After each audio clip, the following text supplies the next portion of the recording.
Pada 28 Julai 2018, 3 orang adik-beradik telah ditahan polis atas kesalahan membunuh Christina, Angelina dan juga Maria Khachaturian. Apa yang dianggap pada mulanya hanya kes pembunuhan biasa, tahu-tahu je telah membuat satu Rusia berbelah bagi dalam pendapat. Chaos mat masa tu. Ada satu side menganggap yang ketiga-tiga orang adik-beradik ni bersalah dan patut menerima hukuman yang berat. Tetapi ada satu side yang anggap apa yang dilakukan oleh 3 orang adik-beradik ni adalah diorang terpaksa membunuh. Kes kali ni sangat-sangat interesting sebab dia banyak main dengan sentimen kekeluargaan. Abang Boy tempatkan kes ni di ranking nombor 5. Nak tahu sebab apa dia? Korang sabar jap. So seperti biasa, Abang Boy invite korang untuk share pendapat korang di ruangan komen selepas habis video ni. Sediakan kuda siap-siap, chill, tenang, kita roll the intro.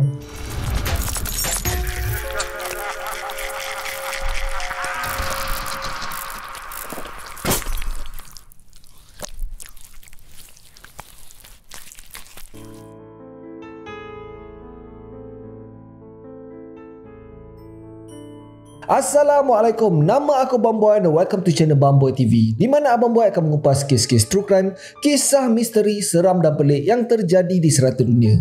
Dan kalau korang berminat dengan benda-benda dark macam ni, korang berada di channel yang paling sesuai untuk orang-orang aneh dan eksotik macam Abang Boy ni. Di akhir video, kalau korang suka dengan konten ni, Abang Boy sangat-sangat appreciate kalau korang boleh belanja Abang Boy satu like, dan mungkin juga korang boleh consider untuk subscribe dan tekan bell notification button tu supaya tak terlepas dengan video Abang Boy yang akan datang. Semuanya bermula di negara Azerbaijan. Azerbaijan ni dulunya adalah di bawah pemerintahan komunis USSR tau. Mereka mendapat kemerdekaan selepas kejatuhan kerajaan komunis pada tahun 1991. Di sinilah tinggal seorang pemuda yang bernama Mikhail Khachaturian. Dia dilahirkan pada tahun 1962. Mikhail ni dilahirkan dalam keluarga keturunan Armenian yang mengikut ajaran Orthodox Kristian yang sangat-sangat konservatif.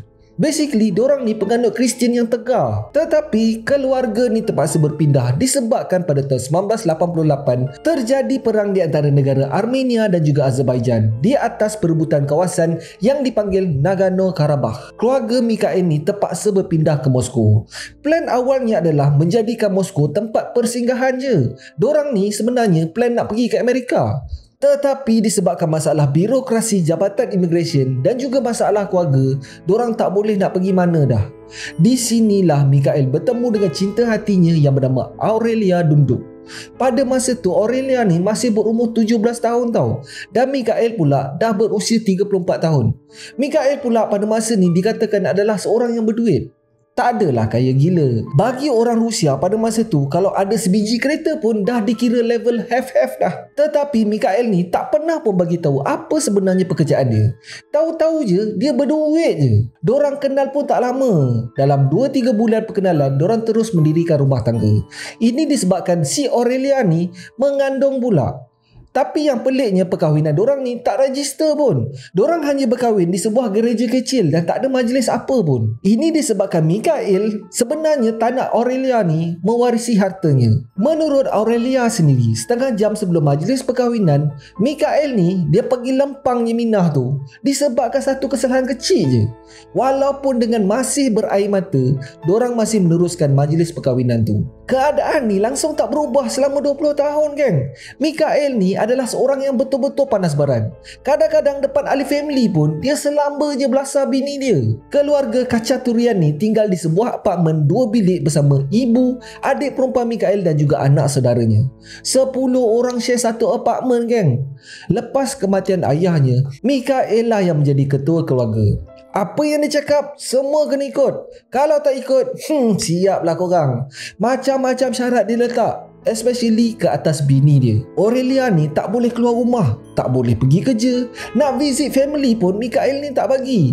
Aurelia lah yang kena buat semua kerja rumah. Dia kena masak, dia kena basuh pinggan, dia kena kemas rumah. Basically Aurelia ni dijadikan orang gaji oleh keluarga Mikhail. Salah sikit je memang makan penampau geng. Itu belum lagi mak dengan adik dia jadi batu api. Selama 20 tahun Aurelia ni terpaksa merana disebabkan mamat gila ni. Pada usia Aurelia 17 tahun, mereka telah dikurniakan anak pertama yang dinamakan Sergei. Pada tahun 1999, Christina telah dilahirkan. Setahun kemudian Angelina pula, dan setahun lepas tu Maria. Mikhail ni berhasrat menjadikan Aurelia kilang proses bayi. Dia nak Aurelia mengandung setiap tahun, kalau ikut plan dia lah. Tetapi selepas kelahiran Maria, Aurelia ni makan ubat. Mana tahan geng, setiap tahun mengandung. Kalau masa mengandung tu kena layan elok-elok, tak apalah. Ini siap kena pukul bagai.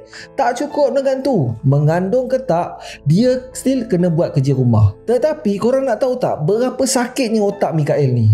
Disebabkan Aurelia ni dah tak boleh mengandung dah, dia anggap diri dia seorang yang mandul. Dan kesemua anak-anak diorang adalah daripada hubungan Aurelia dengan lelaki lain.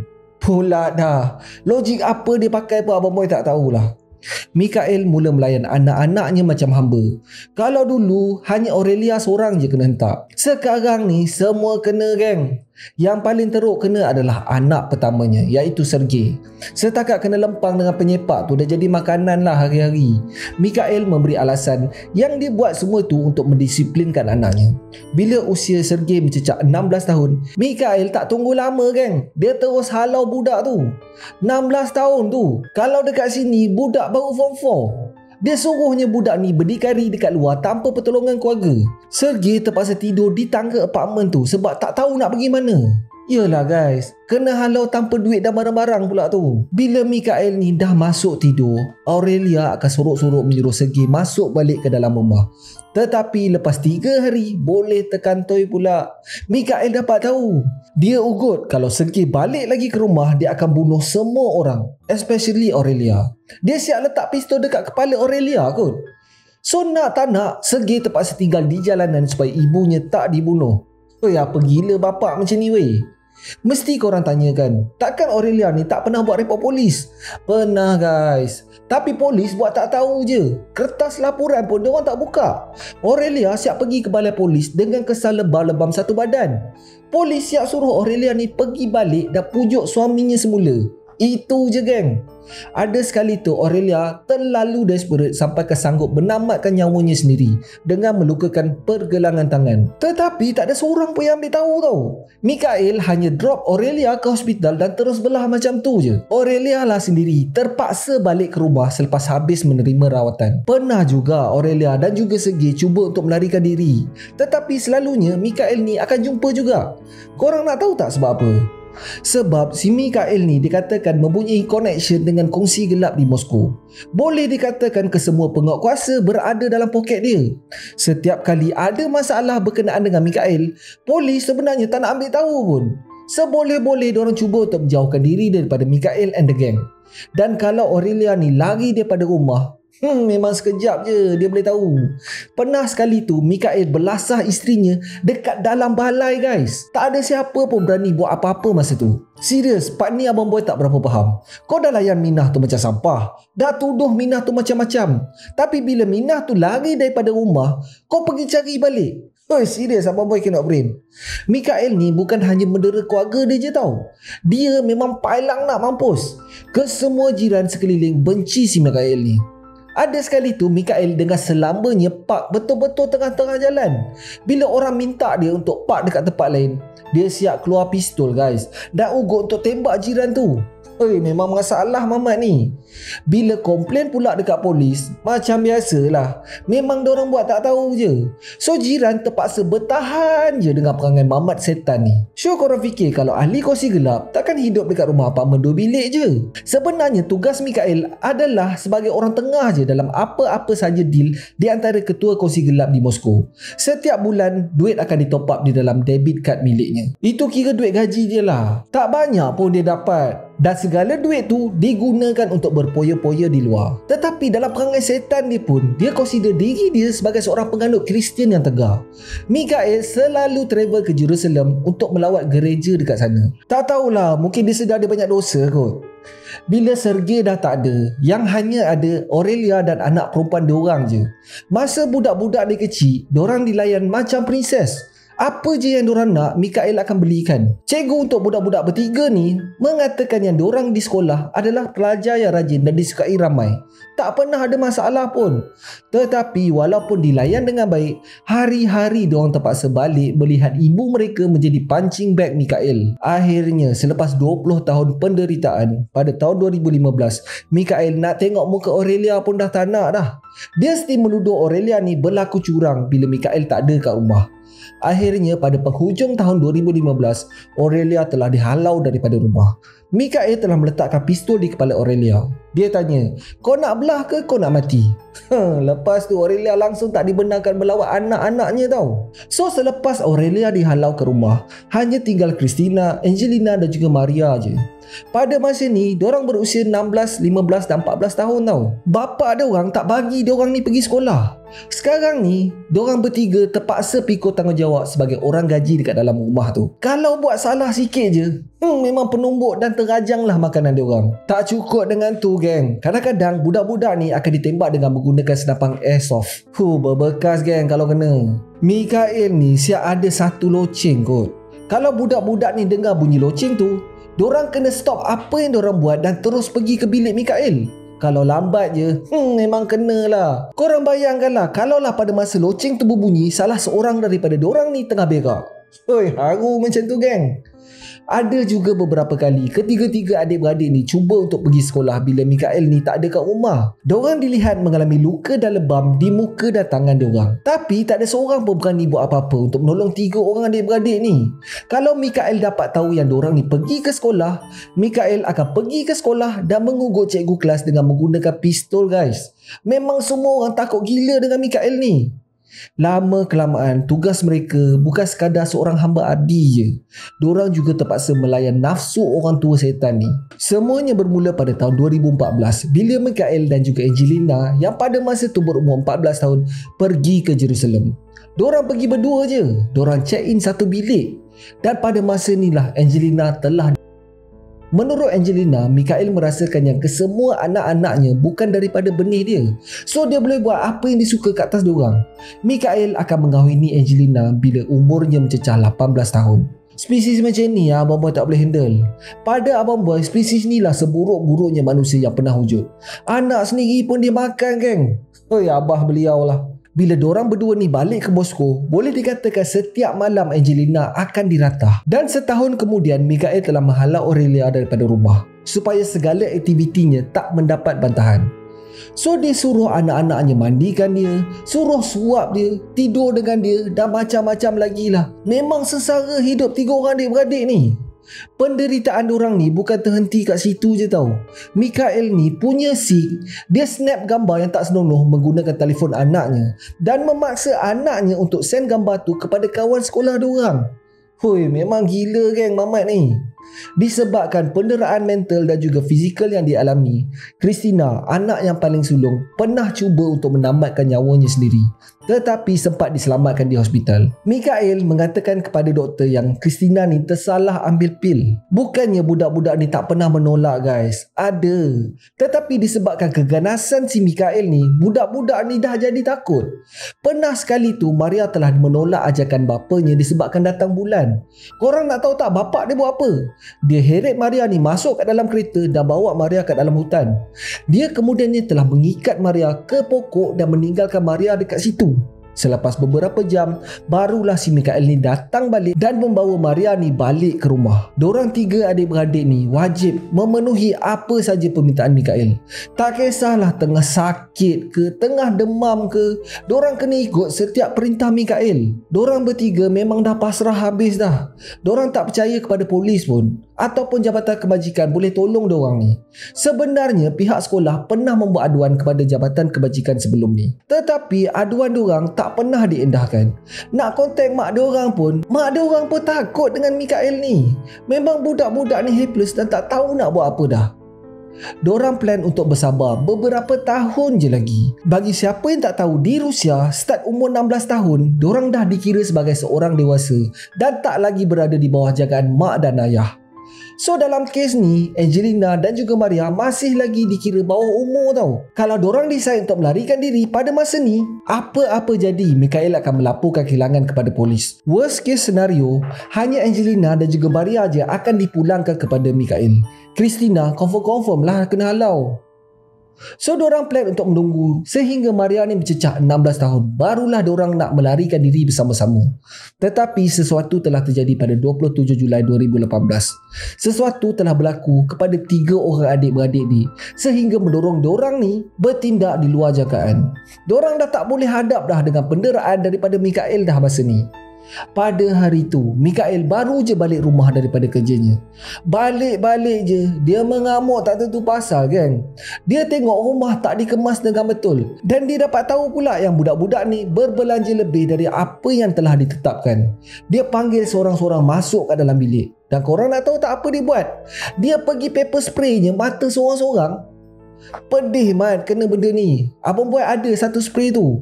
Pernah jugalah Abang Boy spray ke dinding dan cuba nak bau. Menusuk Mat. Itu baru Abang Boy bau tau. Ini Mikael spray dekat muka. Yang Christina ni pula, anak paling sulung, dia adalah seorang pengidap asma.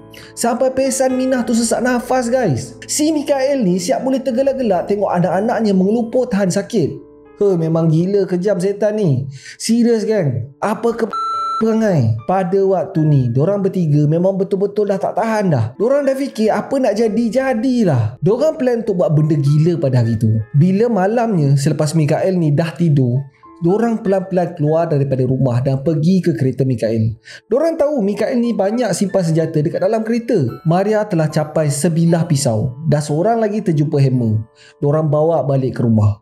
Mikael yang pada masa ni tengah nyenyak tidur dekat atas kerusi malas, pelan-pelan ketiga adik-beradik ni datang daripada belakang dan terus menikam bapak setan ni tanpa belas kasihan. Angelina memukul kepala Mikael menggunakan hammer dan Maria dengan pisau. Christina pula, dia spraynya muka bapaknya dengan paper spray. Ambil kau ubat. Ingat tak sakit ke kena spray? Mikael berada dalam keadaan terkejut. Dia tak tahu apa yang terjadi. Yang dia tahu adalah dia kena selamatkan diri. Dia sempat berlari keluar daripada apartmen tu. Pada masa inilah Angelina telah merampas pisau daripada tangan Maria dan terus Mikael tepat terkena pada jantung. Serta-merta Mikael mati di tempat kejadian. Mikael telah menerima 36 kesan tikaman. Jiran pada masa ni boleh dengar kot apa yang berlaku. Tapi sebabkan dah biasa sangat dengar suara orang jerit daripada apartmen tu, diorang memilih untuk tak masuk campur dengan urusan keluarga Mikael. 3 adik-beradik ni decide untuk mencederakan diri diorang sendiri dengan pisau supaya benda ni boleh dijadikan alasan bila polis tu siasat. Diorang akan mengatakan yang Mikael cuba untuk membunuh diorang bertiga dan secara tak sengaja diorang telah membunuh Mikael kerana cuba untuk mempertahankan diri diorang sendiri. Bila polis sampai, diorang tak dianggap sebagai suspek lagi tau. Diorang telah dihantar ke hospital untuk menerima rawatan. Tetapi selepas mayat diperiksa oleh pegawai forensik, pada esoknya, luka yang dialami oleh Mikael tak ada langsung menunjukkan budak-budak ni mempertahankan diri. Korang fikirlah 36 kesan tikaman kot. Serta-merta 3 orang adik-beradik ni telah ditahan polis sebagai suspek. Dalam sesi soal siasat, dorang bertiga terus mengaku apa yang dorang buat. Dorang bagi tahu juga apa yang Mikael ni dah buat kat dorang. Ujian di hospital menyokong statement budak-budak ni yang mereka telah didera dan juga oleh bapa diorang sendiri. Walaupun macam tu, diorang bertiga berdepan dengan pertuduhan membunuh dengan niat dan mungkin berdepan dengan hukuman penjara 20 tahun jika didapati bersalah. Apa yang berlaku ni memang jadi makanan media lah. Boleh dikatakan hari-hari berita TV dan juga surat khabar akan ada cerita pasal diorang ni. Ketiga-tiga orang adik-beradik ni telah digelarkan sebagai The Khachaturian Sisters. Apa yang berlaku ni telah membuat satu Rusia berpihak kepada 3 orang adik-beradik ni. Diorang menyalahkan pihak berkuasa sebab membenarkan orang seperti Mikael ni berleluasa melakukan sesuka hati dia tanpa ada halangan. Satu ujian psikologi telah dijalankan ke atas ketiga-tiga orang adik-beradik ni. Adik paling bongsu didapati mengalami tekanan perasaan yang teramat sangat. Dia tak tahu pun apa yang dibuat ke atas Mikael tu salah dan dia tak sedar pun apa yang berlaku. 2 orang lagi kakaknya mengalami post traumatic stress disorder ataupun PTSD. Dalam siasatan polis, pihak polis mendapati yang kesemua klaim yang dilakukan oleh adik-beradik ni memang betul guys. Mikael secara sistematik telah mendera dorang secara mental dan juga fizikal. Satu laporan terhadap psikologi Mikael ni telah berjaya ditemui. Laporan itu menulis yang Mikael sebenarnya mengalami masalah mental dan telah diadmit di hospital sakit jiwa beberapa hari sebelum kematiannya. Doktor mengatakan yang Mikael adalah seorang yang panas baran dan agresif dan memiliki tahap kesihatan mental yang teruk. Sementara semua jiran memberi statement mengatakan Mikael adalah seekor setan, tetapi family dia bagi lain cerita pula. Dorang mengatakan yang Mikael adalah seorang yang baik dan tak pernah berlaku kasar kepada anak-anaknya. Dorang percaya yang anak-anak Mikael membunuh Mikael disebabkan nak duit je. Backup gila-gila geng. Tapi statement tu semua tak boleh dipakai langsung. Budak-budak ni sebenarnya tak dapat apa-apa pun kalau si Mikael ni mati tau. Bank account dan juga rumah tu telah didaftarkan di atas nama mak Mikael. Tang mana yang dorang dapat duitnya? Pada hari perbicaraan, peguam bela cuba untuk meyakinkan mahkamah yang ketiga-tiga Kachaturian Sisters ni bertindak membunuh ayahnya sendiri hanya untuk mempertahankan diri mereka dan untuk menghindari daripada penderaan pada masa yang akan datang. Mungkin disebabkan atas desakan rakyat, ketiga-tiga orang adik-beradik ni telah dibebaskan daripada pusat tahanan dorang dan dibenarkan untuk tinggal bersama Aurelia. Korang bayangkanlah, seramai 115,000 orang telah sign petition untuk ketiga-tiga orang adik-beradik ni dibebas tanpa sebarang pertuduhan. Secara ofisialnya, kes ni masih lagi dalam siasatan. Tetapi mahkamah mendapati yang ketiga-tiga orang adik-beradik ni telah melalui penderaan bertahun-tahun dan mahkamah tak berhak untuk meletakkan orang di dalam penjara semasa penyiasatan masih lagi berlangsung. Of course, keluarga Mikael cuba sedaya upaya dorang untuk membawa kes ni ke mahkamah. Tetapi setiap pendakwaan telah ditolak oleh hakim tertinggi. Sampai ke hari ni geng, kes ni tak selesai-selesai dan nasib ketiga-tiga orang adik-beradik ni masih lagi tak diketahui.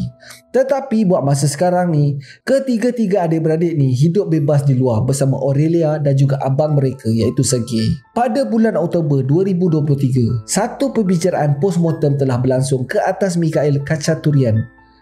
Korang jangan ingat orang yang dah mati tak boleh kena bicara tau. Sebab boleh dek, dekat Rusia semua boleh. Dalam pembicaraan tu, Mikael telah didapati bersalah atas kesalahan serangan, penderaan fizikal dan juga pengedaran filem lucah. Kes hari ni sama dengan kes yang Abang Boy pernah cover dulu, iaitu Aku Yadav yang berlaku di India. Sama juga, seorang pailang telah dibunuh oleh mangsa-mangsanya sendiri. Sama macam kes hari ni. So, apa pendapat korang? Adakah Mikael layak dibunuh sampai macam tu? Atau anak-anak dia pergi report je supaya Mikael ni ditangkap dan dihadapkan ke muka pengadilan? Kasih komen korang dekat bawah. So that's it for today guys. Terima kasih sebab tengok video Abang Boy sampai habis. Kalau korang suka dengan video ni, Abang Boy sangat-sangat appreciate kalau korang boleh belanja Abang Boy satu like dan mungkin juga korang boleh consider untuk subscribe dan tekan bell icon tu supaya tak terlepas video Abang Boy yang akan datang. So akhir kata, jangan nakal-nakal, be awesome, stay creepy. Assalamualaikum.